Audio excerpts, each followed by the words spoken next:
Story 1. The Sealed Car in Lake Crescent. Lake Crescent is known for how beautiful it is, deep, still, and unnervingly clear. It's the kind of place you'd expect to find peace. But peace isn't what those divers found when they descended over 180 feet below the surface on a routine training mission. Down there, the water is cold and dark. So cold that light fades in unnatural ways. And the pressure hugs your body like something watching you. That's when one of them saw it, a rusted metal shape half buried in the silt. A car. It shouldn't have been there. No records, no warnings. But it was unmistakable. An old Buick Skylark, perfectly preserved in the oxygen-starved water. Its doors were shut. Its windows are intact. The lake had sealed it in time. When the team resurfaced and brought in the rescue crane, everyone expected to find bones, if anything. But as they winched the vehicle to the surface, water gushed out, like the lake was exhaling something it had been holding in for decades. Inside the car, they found her. A woman, perfectly preserved, still strapped into the driver's seat, eyes slightly open, her hair floating like seaweed in the draining water. Her skin hadn't decomposed. It was waxy, pale like porcelain left in the cold. She had been missing for 27 years, but that wasn't the most disturbing part. Not the fact that she looked more asleep than dead. Not the fact that her radio dial was still set to a local 90s jazz station. It was what was on the windshield. There were scratch marks, dozens. Small, thin, desperate. On the inside. Not just wild scratches from flailing in panic, but systematic dragging, short and frantic, concentrated around the driver's side. Like she had tried to scrape through the glass. Like she had been trying to scream without a voice. Forensics couldn't make sense of it. The doors were sealed. The car wasn't damaged. She had drowned, but not immediately. There was air trapped inside. Enough to survive for hours. Enough time to realize no one was coming. Some of the divers who first saw her face couldn't shake the image of her serene yet haunting expression. In their dreams, her eyes would follow them, never screaming, never angry, just silently waiting, like she was begging them to understand her story. One diver in particular couldn't even look into a mirror without feeling her presence, as if she were trapped in his reflection, urging him to uncover the truth.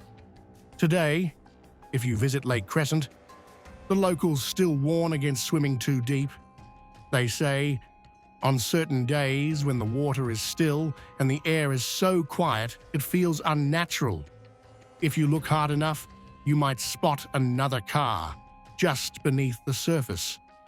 Two hands, pale and ghostly, pressed gently against the inside of the glass. They say the woman is still waiting for someone to take her home. After the eerie discovery in Lake Crescent, another haunting event surfaced from deep below. This time, it wasn't a car, but the sound of something alive. Story 2, the sobbing sound from the reservoir. The dam was old, built during the war, reinforced, retrofitted and patched over the decades like a scar that never quite healed. It sat over a vast reservoir in the mountains of central China, remote, quiet, and mostly forgotten, except by the crew of men tasked with maintaining it. It started with a noise. One of the workers reported hearing a woman sobbing, soft and broken like someone too tired to cry properly. He said it echoed up from one of the drainage shafts that fed into the lower floodgates. The others laughed it off, probably just the wind howling through the vents, or water shifting pressure. It wasn't uncommon for the dam to talk, but the crying continued, night after night, always around the same time, just past 2 a.m. By the third week, more workers had heard it. And not just sobbing, but the faint, rhythmic clink of something metallic dragging against stone, like a chain. Eventually, one man, Lin Wei, a newer recruit, volunteered to check the shaft. They thought it was just a clog, or maybe an animal that had fallen in.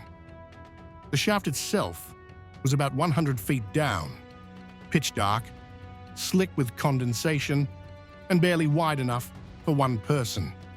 He strapped into the harness and began the slow descent. The sobbing got louder as he climbed down. Not closer, clearer, like it was being whispered directly into his ear through a crack in the stone. At about 60 feet, the sound stopped, not faded. Just stopped. Like someone hit a mute button. Lin called up, asking if they'd heard anything, but his comms just crackled back with static. A few more feet down, the shaft opened into a small, dry cavern, an emergency reservoir space carved out during the war in case of overflow or sabotage. No one had been down there in decades. The air was stale, thick, like breathing through wet cloth. That's when he saw it. Slumped against the far wall, partially hidden by a pile of broken sandbags, was a skeleton, female, dressed in what looked like shredded military fabric, mildewed, clinging to brittle limbs. One arm was extended toward the opening in the shaft, fingers curled mid-reach, but it was the collar that froze Lin in place, a rusted iron ring still clinging to the base of the neck, a shackle bolted into the wall by a heavy, corroded chain. She'd been left there, shackled, buried alive in the dark while the world moved on above her. No one could explain it. There were no official records of prisoners being held inside the dam. No reason a woman should have been chained inside a flood shaft. And yet, there she was. They pulled Lin up slowly, but when he reached the top, his face was pale and wet, not with sweat, but tears. He hadn't even noticed he was crying. The maintenance team reviewed the helmet cam footage. It showed the descent, the shaft, the cavern, but no sound. No crying, just silence. Interrupted only when Lin reached the chamber, and then the audio spiked. White noise, distorted static, and underneath it all, just barely audible a woman's voice. Not sobbing anymore, whispering, a single word, repeating every few seconds. Down, down, down. The dam still stands, but the shaft is sealed now, welded shut, and every new worker gets the same warning. If you hear something crying after midnight, don't listen, and whatever you do, don't go down there. Story 3, The Mask in the Mariana Trench. The Mariana Trench, Earth's deepest and most mysterious abyss, is a place where light is swallowed whole, and the pressure could crush a submarine like paper. It's a scar in the ocean, a gaping wound that reaches nearly 7 miles into the Earth's crust, its depths as cold and crushing as a tomb. As the submersible descended, it felt as though it was sinking into a place where time itself had been forgotten. Down there, sunlight is a memory. Pressure can crush titanium. And every descent feels like dropping into the belly of something that was never meant to be touched. In 2022, a private deep-sea exploration firm launched an unmanned submersible called Hermes 9. The goal was simple: collect footage of the Challenger Deep, the trench's lowest known point. What they captured was anything but simple. At exactly 36,070 feet, the sub's camera panned across a jagged ridge coated in centuries-old silt. Suddenly, the image froze. Something smooth, symmetrical, and unnaturally perfect was embedded in the rock, as if placed there deliberately, waiting to be discovered. A chill ran through the crew as the sub's camera lingered, capturing what shouldn't be in the abyss. as though the ocean itself was holding its breath. It was a mask, bone white, perfectly oval, with empty, hollow eyes and no facial features, just a smooth curvature of ceramic-like porcelain. But around the mouth, there was a smudge of deep crimson, like dried blood. At first, the team thought it was a hoax, some kind of lost equipment, a trick of lighting, a glitch in the transmission. But when the sub circled back for a second pass, the mask had shifted slightly, just enough to reveal what was underneath it. The rock beneath the mask wasn't rock at all. It was a face, not sculpted, not carved, but something petrified in place, fossilized flesh. The mask had been covering it, or perhaps fused to it, leaving behind the vague outline of lips curled into a silent scream. The feed was cut out 2 minutes later. By the time it was restored, the trench wall was empty again. The mask was gone. Within 48 hours, the footage was quietly scrubbed from all public databases. The official statement from the company was terse: compression artifact, optical illusion, nothing recovered. But people talk, especially scientists. A former sonar analyst later admitted the truth in an anonymous forum post. The mask was recovered, remotely extracted using a manipulator arm, and stored in a sealed titanium crate aboard the retrieval ship. It was transferred to a lab in Oslo, classified, studied. The first sign something was wrong came from the night crew. A marine biologist quit mid-shift after reporting that the mask had opened its eyes when no one else was in the room. Story 4. The House Beneath the Lake. It hadn't rained in months. The drought swept through northern Italy like a slow curse, draining lakes, exposing riverbeds, and turning farmlands into cracked, brittle wastelands. In one quiet valley near the Apennines, something ancient re-emerged, the tip of a stone spire rising from the dry floor of a shrinking lake. Locals remembered the village it belonged to. Huron, they said. Flooded decades ago, when a hydroelectric dam was built, everyone had been evacuated, or so the official story went. But no one could explain what surfaced next. A team of university historians received clearance to explore what was left of the sunken town. Equipped with dive gear and drones, they descended into what remained of the man-made lake, an eerie silence pressing against them like thick velvet.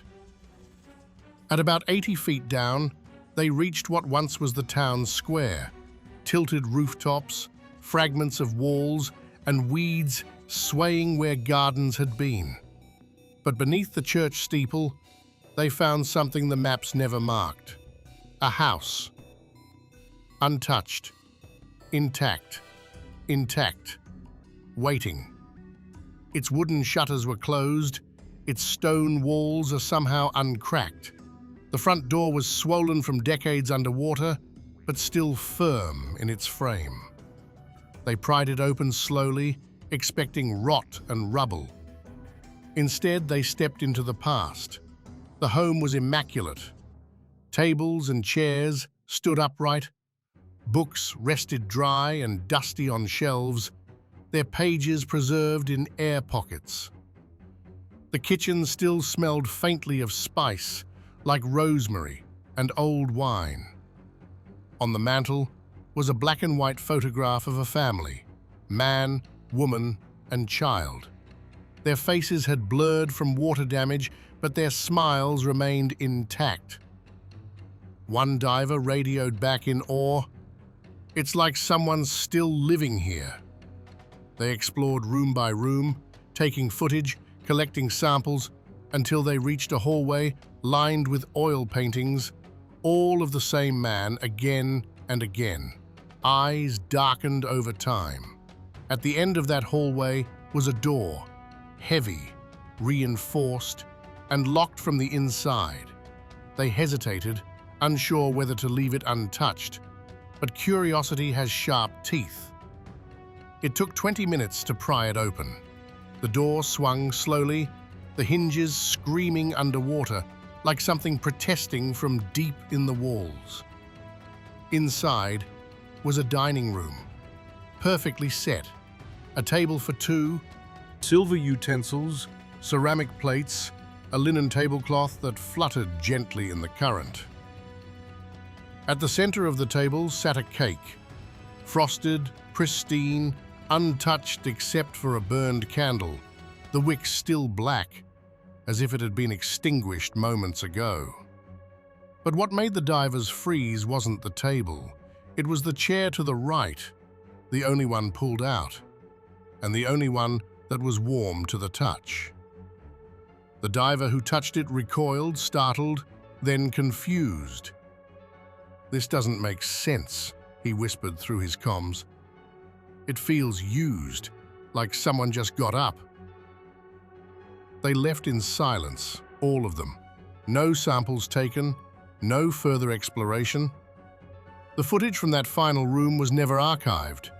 Back on land, 2 of the divers resigned from the university within a week. One moved away, cutting off all contact.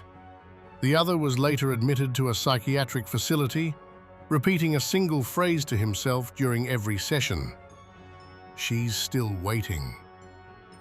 The lake has since refilled, swallowing the spire again.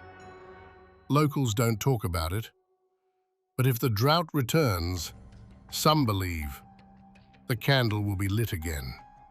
And this time, someone will be sitting in the other chair. Story 5. The baby dolls in the cave.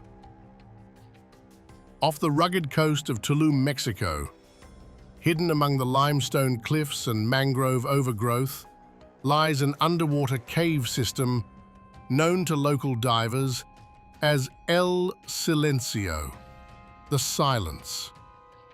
It's beautiful, but deceiving. The entrances are narrow, the tunnels twist into blackness, and visibility can vanish with the slightest touch of silt. Only advanced cave divers dare enter, and even they don't go far because of the rumors. It was a small team, 3 divers, experienced, equipped with rebreathers, headlamps, and cameras. They entered through a shallow cenote that led to an underwater tunnel marked by a rope guide, thick nylon braided with moss and grime.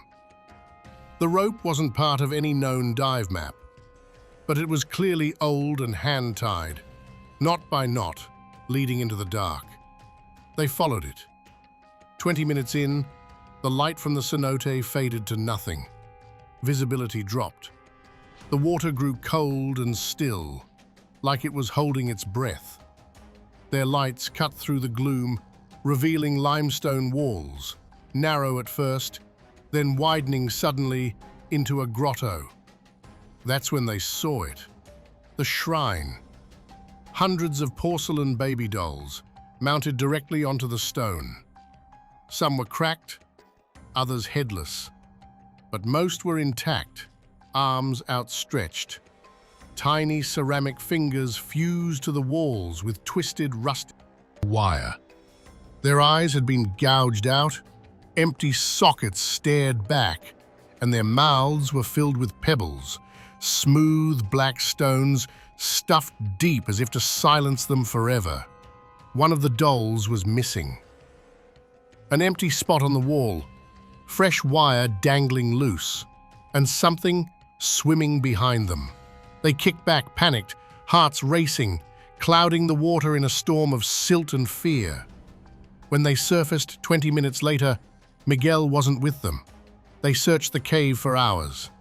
All they found was his comm unit, still on, still repeating one word in a voice no one recognized. Quédate. They sealed the cave 2 days later, but locals say the tide near that cenote runs strange now, like it's pulling something in. And at night, If you stand by the water and listen carefully, you can hear it. The sound of something laughing and chewing on stone.